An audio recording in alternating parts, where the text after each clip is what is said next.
오늘 하나님께서 우리에게 주시는 말씀은 시편 23편 말씀입니다. 시편 23편 1절에서 6절까지 말씀을 한 목소리로 읽도록 하겠습니다. 시편 23편 1절에서 6절까지의 말씀입니다. 함께 읽겠습니다. 여호와는 나의 목자시니 내게 부족함이 없으리로다. 그가 나를 푸른 풀밭에 누이시며 쉴 만한 물가로 인도하시는도다. 내 영혼을 소생시키시고 자기 이름을 위하여 의의 길로 인도하시는도다. 내가 사망의 음침한 골짜기로 다닐지라도 해를 두려워하지 않을 것은 주께서 나와 함께 하심이라.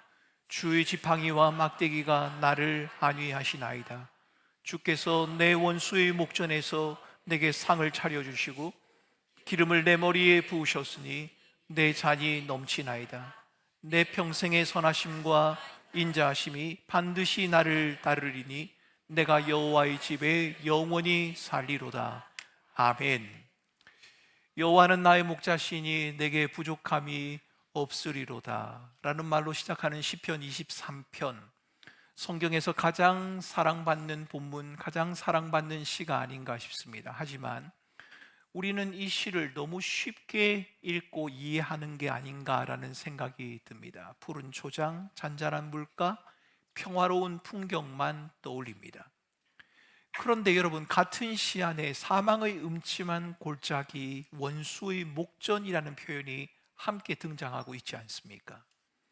스스로의 힘으로는 절대 일어날 수 없는 긴박하고도 절망적인 상태, 그 상태에서 생명을 얻는다는 의미를 지닌 소생이라는 단어도 사용되고 있는 것을 보면 우리는 본문을 그저 한가롭고 여유로운 장면으로만 이해할 수는 없을 것 같습니다.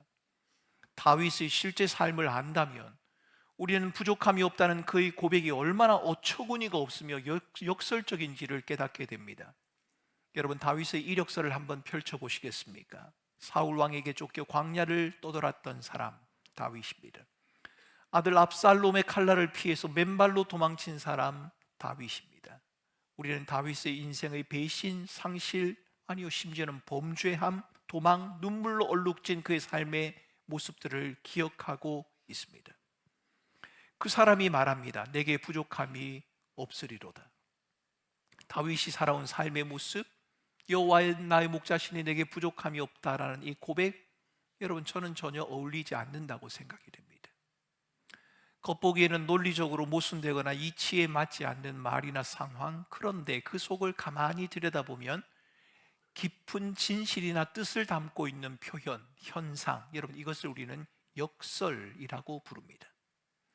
성경에는 의외로 많은 역설이 등장합니다. 생명을 얻고자 하면 잃을 것입니다. 주님을 위해 생명을 잃으면 생명을 얻게 될 것입니다. 우리의 능력이 약한 데서 온전하여진다거나 십자가의 죽음을 승리라고 말하는 것, 여러분, 이것도 논리적으로는 역설입니다. 자기를 높이는 자는 낮아질 것이고 낮추는 자는 높아집니다. 심령이 가난하면 복이 있습니다. 역설입니다. 성경에 등장하는 역설은 우리가 당연하다고 여기는 그것을 한번 뒤집어 보라고 우리에게 요청하는 것 같습니다. 오늘 본문은 필요한 게 다 채워지고 불안이 사라진 상태에 문제가 해결된 삶을 만족이라고 부르는 우리를 향해서 성경은 참된 만족이 그런 것이 아니라고, 이 땅을 살아가는 인간의 부족함은 성취와 누림, 소유로 채워질 수 있는 것이 아니라고 말씀하시는 것 같습니다. 우리는 믿음에 대해 이런 오해를 할 때가 있지요. 하나님을 믿으면 사망의 골짜기가 메워지거나 사라져버릴 것이다. 교회를 열심히 다니면 고난도 피해갈 것이다 라고 기대를 합니다. 그런데 다윗은 1절에서 여호와는 나의 목자이시니 라고 고백한 바로 그 입으로 4절 말씀에 사망의 음침한 골짜기를 다닐지라도 라고 말을 합니다. 목자가 있는데 음침한 골짜기도 있습니다. 여러분, 이것이 현실입니다. 이것이 저와 여러분이 살아가는 삶의 현실입니다. 목자와 골짜기가 공존하는 곳, 여러분, 바로 저와 여러분이 살아가는 세상이라는 겁니다. 불안과 걱정이 특정한 대상 때문에 생기는 심리 상태가 아니라 인간 존재 자체에서 발생하는 근원적인 경험이다 라고 하는 실존주의 철학자의 말을 굳이 인용하지 않더라도 불안과 염려가 동반하는 사망의 골짜기, 인간이라면 피할 수 없는 보편적인 경험입니다.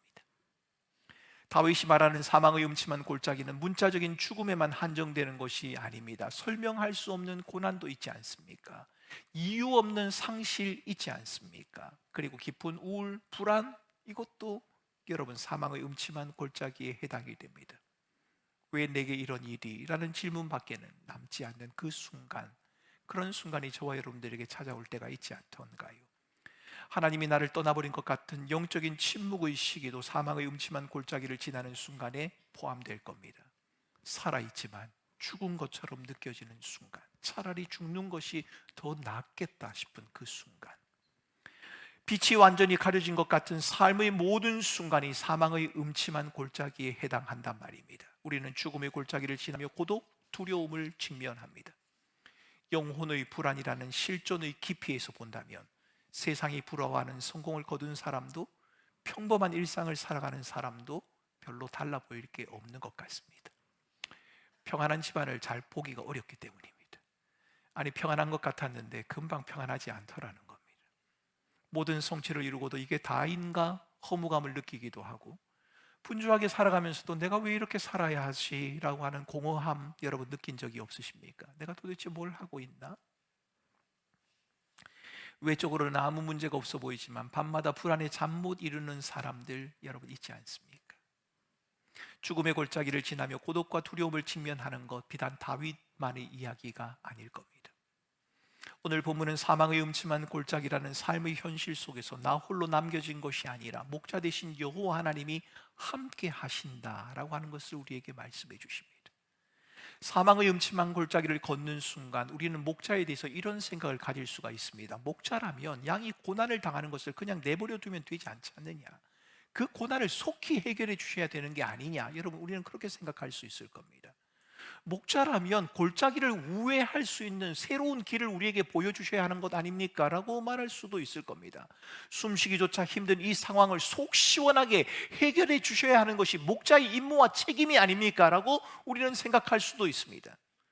사람들은 사망의 음침한 골짜기와 같은 상황에 놓인 것이 절망이요 끝이라고 생각하기 때문에 이 골짜기에서 벗어나지 못하면 안정감도 만족도 삶의 의미도 살아갈 힘과 용기도 얻을 수 없다고 사람들은 생각합니다. 사망의 음침한 골짜기는 우리 인생과 믿음의 실패라고 여겨집니다. 어떻게 하면 이 골짜기를 벗어날 것인지에만 온통 마음을 기울이는 것이 바로 저와 여러분입니다. 하지만 본문에 등장한 목자는 우리의 이런 기대와는 다른 모습을 보여주고 있습니다. 목자 되신 여호와는 양을 골짜기 밖으로 데려가시는 분이 아니라 골짜기 안으로 친히 들어오셔서 양과 함께 한다고 말씀을 하십니다. 4절은 이렇게 기록하지 않습니까? 주께서 나와 함께 하심이라. 다윗은 사망의 음침한 골짜기를 지나가는 중에도 두려워하지 않을 수 있고 안정감을 유지할 수 있는 그 이유는 골짜기가 갑자기 밝아지거나 상황이 호전되어서가 아니라 목자이신 주께서 나와 함께 하시기 때문이다 라고 말하고 있습니다. 목자의 선함이 위험을 없애는 능력이 아니라 위험 속에서도 떠나지 않는 신실함으로 드러나고 있는 겁니다. 죽을 것 같은 그 상황 속에 친히 찾아오신 주님은 불안과 염려, 두려움 속에 떨고 있는 우리를 홀로 버려두지 않으신다고 말씀하십니다. 사망의 음침한 골짜기에 그냥 머물러 있는 하나님의 모습, 여러분 좀 무능하다고 생각되지 않으십니까? 같이 있으면 뭘 합니까? 같이 있으면서 문제를 해결해 주셔야죠 라고 느낄 수 있지 않습니까? 그런 우리를 향해 주님은 이렇게 말씀하십니다. 주의 지팡이와 막대기가 나를 안위하시나이다. 여러분, 지팡이와 막대기가 무엇입니까? 이것은 골짜기를 평탄하게 밀어버리는 불도저와 같은 도구가 아닙니다.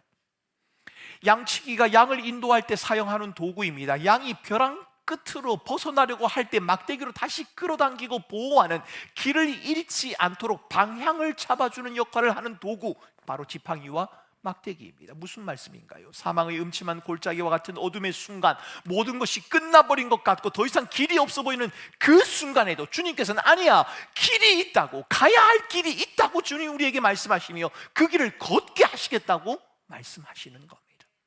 무엇을 해야 하고 어디로 가야 할지 도무지 알 수 없는 상황에서 길이 끊어져 버린 것 같은 절망적인 순간에서도 가야 할 길이 있다고 목자 되신 주님께서 우리를 그 길로, 의의 길로 인도하신다고 말씀하십니다.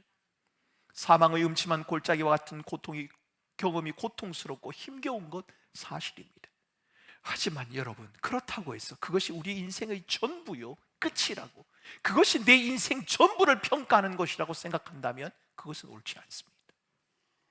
시편 기자가 사망의 음침한 골짜기를 다닐지라도 라고 표현하는 것은 골짜기가 종착역이 아니라고 하는, 우리의 인생과 믿음의 여정을 멈추어 버리게 할 수 없다고 하는, 그것이 최종적인 것이 아니라고 하는, 반드시 통과하고 지나가야 하는 길이란 것을 우리에게 알려줍니다. 사망의 음침한 골짜기를 다닐지라도. 시편 기자는 사망의 음침한 골짜기와 같은 삶의 순간이 별것이 아니라거나 모두 겪는 것이니까 유난 떨지 말라고 우리에게 말하는 것이 아닙니다. 사망의 음침한 골짜기를 다닐지라도, 다윗이 말하고 싶은 것은 사망의 음침한 골짜기, 그곳이 죽을 것만 같은 고통과 아픔을 가져오는 것은 맞지만, 그것이 힘들고 어려운 것은 맞지만, 그러나 그곳은 우리가 영원히 머물 장소가 아니라고, 그 또한 지나가는 것이라고 우리에게 말하고 있는 겁니다. 문제는 우리가 골짜기 안에 있느냐 없느냐가 아닙니다.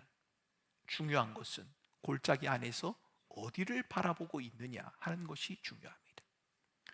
골짜기만 바라보면 절망입니다. 길이 없으니까요. 하지만 골짜기 너머에 있는, 아니 골짜기 안으로 오셔서 나와 함께 걸으시는 목자를 바라본다면 상황은 좀 달라집니다.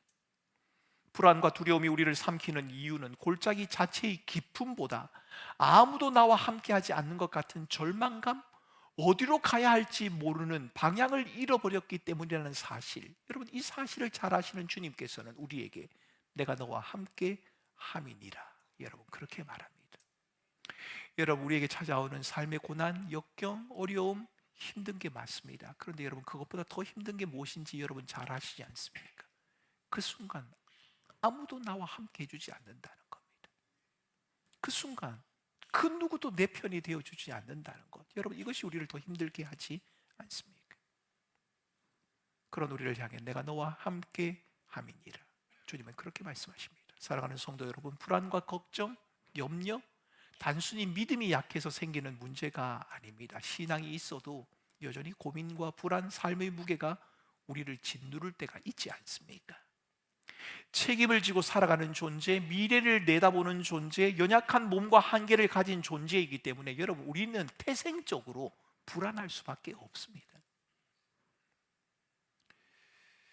여러분, 제가 잘 모르겠습니다만, 이게 사실인지도 모르겠습니다만, 신생아 아이가 태어날 때 두 손을 꼭 잡고 울지 않습니까? 왜 우는지 제가 그 아이에게 물어본 적은 없습니다만 많은 분들이 그러더라고요. 불안하니까, 죽을 것 같으니까, 이 세상을 어떻게 살아가야 할지 모르겠으니까 주먹을 움켜쥐며 운다고 누군가가 그렇게 해석을 하는데 저는 일리가 있다고 생각됩니다.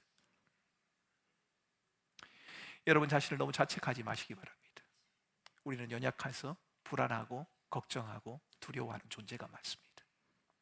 내가 믿음이 없어서 그런가? 여러분 자신들을 너무 자책하지 마시기 바랍니다. 여러분, 제가 믿음이 없어서 그런지 모르겠습니다만 저는 목사이지만 걱정이 많습니다. 기도를 하면서도 마음이 불안합니다. 여러분에게 자신 있게 설교를 하고 선포하고 난 다음에도 돌아서면 내가 한 말이 맞는가? 라는 생각이 들 때가 있단 말입니다. 거짓이라는 것이 아니라 그 말이 내 삶 가운데 과연 그렇게 적용이 되어질 수 있을까? 라는 염려가 찾아올 때가 있습니다. 여러분, 우리를 무너지게 하는 것은 불안과 걱정 자체가 아닙니다. 내가 내 인생의 목자가 되어버리는 것, 함께 하시는 하나님, 목자 되신 하나님을 외면해버린 채 스스로를 책임지려고 하는 태도, 여러분 그것이 우리를 무너지게 하는 겁니다. 내가 내 인생을 책임져야 한다는 중압감, 여러분 그것은 우리의 영혼의 안식을 빼앗아가 버리고 마음속 깊은 곳의 평화를 무너뜨려 버립니다. 여러분, 가장으로서의 책임이 있지 않습니까? 부모로서의 무거움이 있지 않습니까? 직분자로서의 여러분들의 마음 가운데 느끼는 무게감들이 있지 않습니까? 여러분, 그것을 여러분 스스로가 감당하려고 너무 애쓰지 마시기 바랍니다. 우리는 목자가 아니라 양이기 때문입니다. 우리는 목자가 아니라 목자의 돌봄과 인도하심 아래 머물러야 하는 양이라는 사실 잊지 마시기 바랍니다. 어리석게도 이 현대인들은 자기 자신이 인생의 목자가 되려고 합니다. 내가 내 인생을 책임질 수 있다고 생각하고 내가 내 미래를 설계할 수 있다고 생각합니다. 내가 내 가족을, 내 인생을, 나를 지켜야 한다고 말하기도 하고 내가 열심히 살아가면 어둠의 골짜기조차도 벗어날 수 있을 것이라고 생각을 합니다. 그런데 여러분, 인간은 자기 자신을 떠받치기에는 너무 작고 연약한 존재란 것 여러분 살아보셔서 아시지 않습니까? 성경이 굳이 그렇게 말하지 않아도 우리가 얼마나 연약하고 부족한 자란 것 여러분 잘 아시지 않습니까? 다시 말씀드립니다. 우리를 절망의 늪으로 몰아가는 것은 우리가 걷고 있는 사망의 음침한 골짜기가 아니라 스스로 목자가 되려고 하는, 그래서 사망의 음침한 골짜기조차도 스스로 헤어나 보려고 하는 우리들의 교만이 문제인 겁니다. 성경이 다윗을 위대한 믿음의 사람으로 평가하고 있지 않습니까? 그런데 여러분 왜 그렇게 평가를 할까요? 다윗이 왕이었기 때문입니까? 아닙니다. 왕의 자리에 있으면서도 실패와 좌절, 범죄함까지도 경험했던 것이 다윗이지 않습니까? 다윗을 우리가 위대하다라고 말할 수 있는 이유는 다윗이 왕이었기 때문이 아니라, 다윗이 이루어놓은 업적이 탁월하기 때문이 아니라, 사망의 음침한 골짜기를 지나가면서 자신이 본질적으로 목자 없는 양, 스스로 목자처럼 행세하는 자신의 죄성과 본성을 다윗은 인정했기 때문에 자신에게는 인생을 인도해 줄 진정한 목자가 필요하다고 하는 그 처절한 고백이 있었기 때문에 여러분 다윗이 위대한 겁니다. 사랑하는 성도 여러분, 세상은 저와 여러분들이 이루어놓은 업적을 두고 위대함을 평가할런지는 모르겠습니다. 그러나 주님은 우리가 이루어놓은 업적이 아니라 하나님 앞에 살아가는 우리의 삶의 모습을 보고 위대함을 평가할 겁니다. 별로 이루어놓은 것이 없고 성취한 것이 없다고 할지라도, 사망의 음침한 골짜기에서 숨을 쉴 수 없을 것 같은 긴박한 순간을 지나가는 저와 여러분이라고 할지라도 내가 연약한 자임을, 내가 양이라고 하는 사실을 고백하고 인정하며, 그럼에도 불구하고 스스로 목자 행세를 하려고 하는 자기중심적인 본성을 지닌 자라고 하는 사실을 인정하는 그 모습을 바라보며 하나님께서는 너는 위대한 자다, 믿음의 사람이다 라고 그렇게 말해 주시는 겁니다. 자신을 인도해 줄 목자가 필요하다는 사실을 깨닫는 것, 우리가 목자가 아니라 양이라는 사실을 인정하는 것, 여러분 여기에서부터 우리의 믿음은 시작되는 겁니다. 여러분, 지난 주간에 제가 한 교우의 남편분을 신방을 했습니다. 제가 2부 예배 때 제가 어제라고 했더니만 아내가 어제가 아니고 금요일이야 라고 이야기해도 금요일 날 제가 신방을 했습니다. 위암 수술을 하고 요양병원에 계신다고 해서 제가 그 신방 보고서를 받고 제가 한번 신방을 하도록 하죠 라고 교육자에게 이야기를 했더니 어제 금요일 날 신방 날짜를 잡아줘서 신방을 했습니다. 그분은 신앙생활을 하시지 않는 분입니다. 저희 교회를 한번 오시긴 하셨지만 교회를 나오지 않는 분이고, 부인 혼자 열심히 저희 교회에 나오게 하시는 분이셨습니다. 신앙에 있어서만큼은 좀 완고하다고 할까요? 그런 분이셨습니다. 그런데 그분을 신방을 했습니다. 그리고 시편의 말씀을 나누었습니다. 우리가 아무리 열심히 집을 지어도 여호와께서 함께하지 않으시면 허사입니다. 우리가 아무리 성을 지켜도 파수꾼의 경성함이 여호와의 도우심이 아니면 허사가 됩니다. 우리의 수고하고 힘쓰고 애쓰는 것, 그것보다 더 귀한 것은 여호와께서 우리에게 잠을 주신다는 겁니다. 선생님에게는 쉼이 필요한 것 같습니다. 하나님이 그 쉼을 허락하시는 것 같습니다. 그동안 많이 수고하고 애쓰셨는데 이제 잠시 쉼을 가지면서 하나님을 바라보시면 좋겠습니다. 그렇게 말씀을 나누고 그분을 위해서 기도했습니다. 그분의 눈에 맺힌 눈물을 볼 수 있었습니다. 여러분, 그분의 마음을 움직인 것이 무엇일까요? 저의 화려한 기도나 말투 때문일까요? 그렇지 않을 겁니다. 그분은 자신이 누군가의 인도하심이 필요하다는 양이라는 사실을 그 순간 알았던 것 같습니다. 자신의 인생을 스스로의 열심으로 살아갈 수 있었다고 하는 그 자신감이 육신의 질병이라고 하는 사망의 어둠과 같은 그 골짜기 그 순간 앞에서 내가 인생의 주인이 될 수 없다고 하는 그 깨달음이 그 마음에 있었던 것이 아닌가 생각이 됩니다. 여러분, 우리는 목자가 아닙니다. 우리는 양입니다. 우리는 스스로 우리의 인생을 개척해 나갈 수 있을 만한 그런 사람이 아닙니다. 목자이신 하나님의 도우심을 필요로 하는 겁니다. 여기에서부터 우리의 신앙은 시작됩니다. 내가 내 인생의 목자가 아니라는 사실을 인정하는 것, 나는 길을 잃을 수밖에 없는 연약한 존재임을 정직하게 대면하는 것, 사망의 음침한 골짜기에서 두려워할 수밖에 없는 연약한 존재라는 사실을 인정하는 것, 좀 어려운 말로 말하면 실존의 정직함을 가지는 것, 여러분 여기에서 봐도 믿음이 시작되는 겁니다. 자신이 목자와의 관계에서 머물러야 한다는 사실을 깨달은 다윗, 내게 부족함이 없다 이렇게 고백하는 것은 결핍이 제거되었거나 모든 것이 괜찮아져서가 아닙니다. 채워지지 않고 풀리지 않는 문제들이 있어서 여전히 힘들고 어렵지만, 사망의 음침한 골짜기와 같은 상황이 내겐 주어져 있지만, 그 상황 속에 나는 혼자가 아니라고, 나는 버려진 것이 아니라고, 여전히 목자 되신 하나님께서 나를 인도하신다는 그 믿음의 고백, 여러분 이것이 내게는 부족함이 없으리로다 라는 고백을 가능하게 한 겁니다. 여러분 얼마를 가지시면 나는 부족함이 없다고 고백하시겠습니까? 여러분의 삶에 무엇을 성취하면 나는 부족함이 없다고 말씀하실 수 있겠습니까? 그럴 수 없을 겁니다. 우리에게는 진정한 만족이 없기 때문입니다. 내게 부족함이 없으리로다, 여러분 그 고백은 내가 가지고 성취하고 누렸기 때문이 아니라, 내가 힘들어하는 문제가 해결되었기 때문이 아니라, 모든 삶의 상황 가운데서 나를 버리지 않으시고 나와 함께 하시고 나를 내팽개치지 않으시는 그 하나님, 그분이 나의 목자시라는 그 고백, 그 고백에서 비롯되어지는 겁니다. 부족함이 없다라고 하는 히브리어는 소유의 단어가 아닙니다. 내가 얼마를 가지고 있느냐, 이것을 가지고 부족함이 없다라고 표현하지 않습니다. 이것은 관계의 언어입니다. 히브리어에서 부족하다라고 하는 말은 단순한 결핍을 말하는 것이 아니라 관계가 깨어져 버리고 버려지고 방치된 상태를 의미한다는 겁니다. 어디에서 만족을 얻으시겠습니까? 깨어진 관계의 회복, 나와 함께 하시는 하나님, 인도하시는 주님, 그분을 통해서만 진정한 만족을 누릴 수 있다. 성경은 우리에게 그렇게 가르치고 있습니다. 양이 넘어져도 길을 잃어도 움직이지 못해도 버리지 않고 기다리고 다시 부르시는 목자와의 관계, 여러분 이 관계에 대한 확신, 여러분 이것이야말로 진정한 만족입니다. 우리 주님께서 이렇게 말씀하지 않으셨습니까? 나는 선한 목자라, 선한 목자는 양을 위하여 목숨을 버리나니. 그렇습니다. 선한 목자 되신 주님은 자신의 모든 것을 걸고 양인 우리를 인도하며 보호하십니다. 자기 이름을 위하여 당신의 이름을 걸고 명예를 걸고 신실하심을 걸고 끝까지 우리를 책임지신다는 사실, 여러분 이것이 우리에게 안정감을 주고 만족을 주는 겁니다.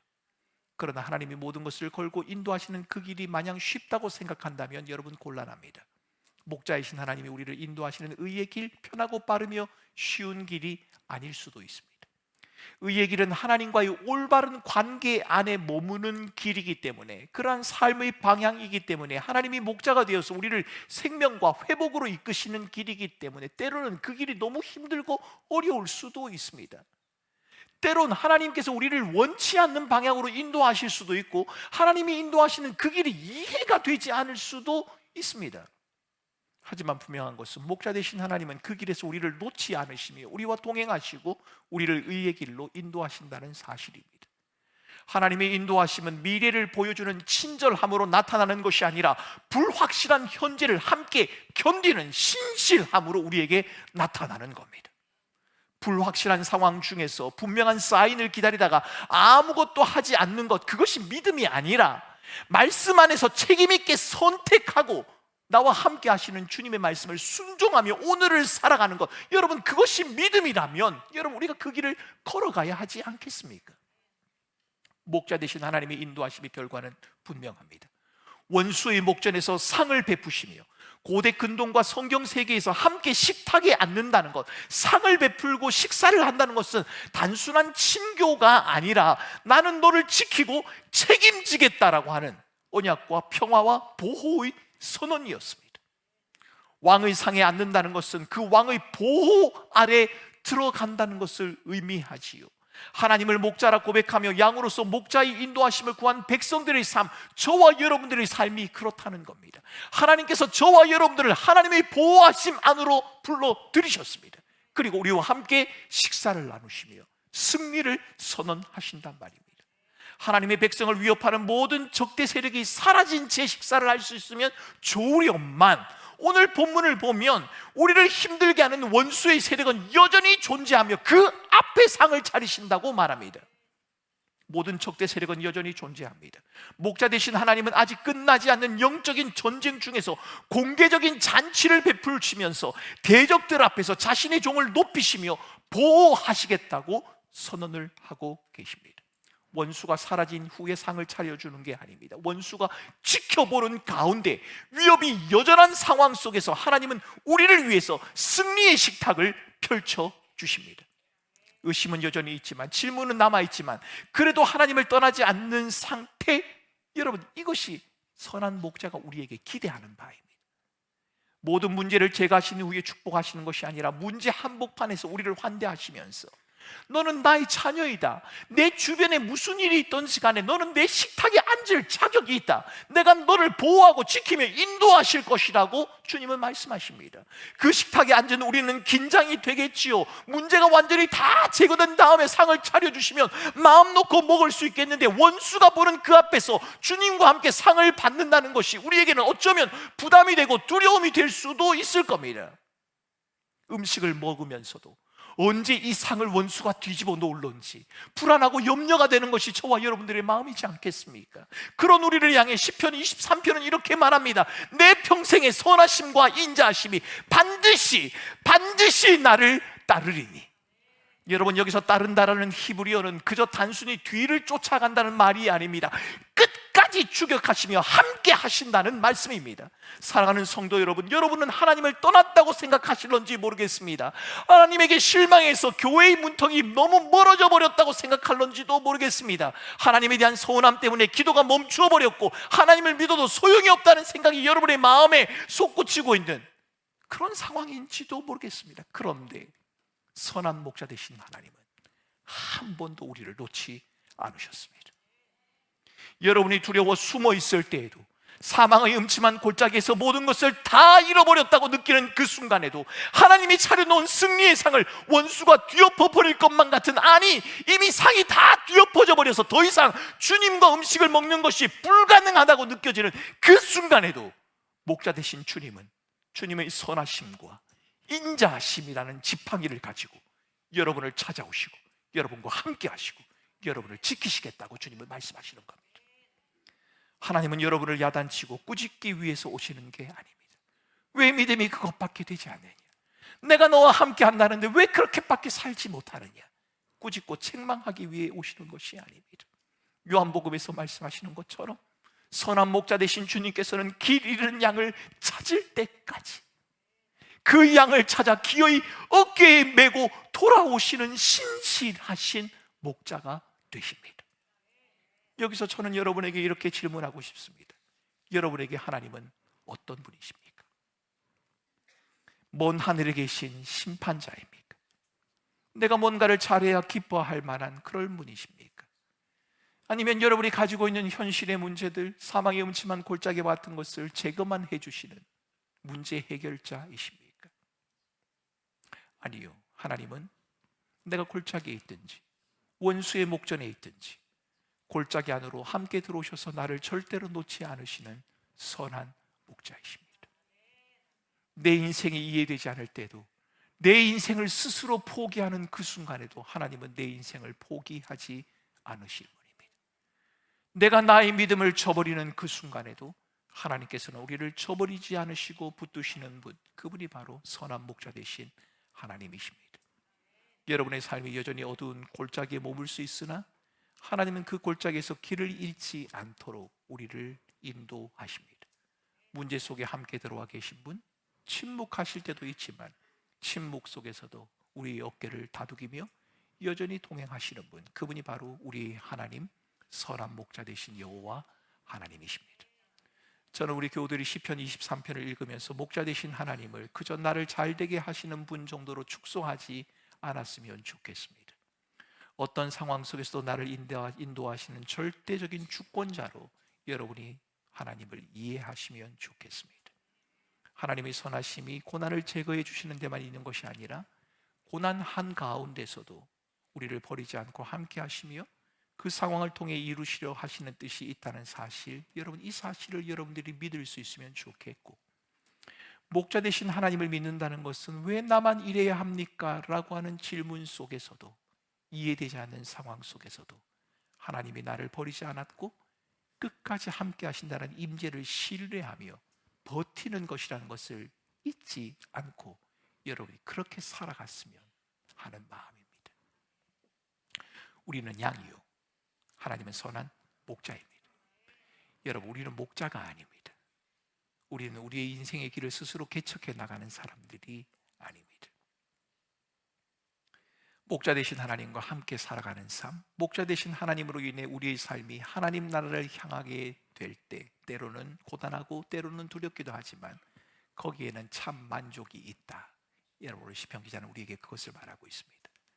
사랑하는 성도 여러분, 여러분 가운데 깊은 어둠의 터널을 지나고 계신 분이 계십니까?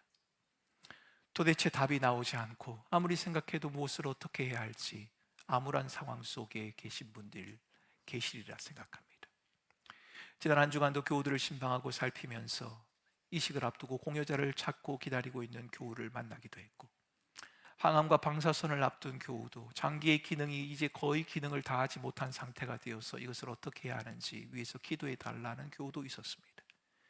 가정에 갑자기 찾아온 어려움으로 인해서 망연자실을 하고 있는, 도대체 무엇을 어떻게 해야 할지 모르겠습니다 라고 도움을 청하는 교우들도 있었습니다. 여전히 치료 중에 있지만 조금도 호전되지 않고 병세가 더 악화되면서 더 힘들어하고 어려워하는 그런 분들도 있었고, 한순간에 어머니를 보냈는데 그 다음 순간에 또 아버지가 가는 이틀 만에 장례를 한꺼번에 치료해야 하는 그런 가정들도 있었습니다. 육신의 질병이건 가정의 어려움이건 사업의 실패이건, 여러분 어둠의 골짜기를 지나가는 여러분들을 하나님이 버려두지 않으셨다는 사실을 여러분이 기억하셨으면 좋겠습니다. 하나님은 여러분을 버려두신 게 아닙니다. 하나님은 그 자리에 함께 하십니다. 혹 여러분 중에 삶이 평탄해서 내게는 인생의 어둠의 골짜기가 없다, 그렇게 생각하는 분이 계십니까? 착각하지 마시기 바랍니다. 여러분, 우리의 인생 자체가 사망의 음침한 골짜기입니다.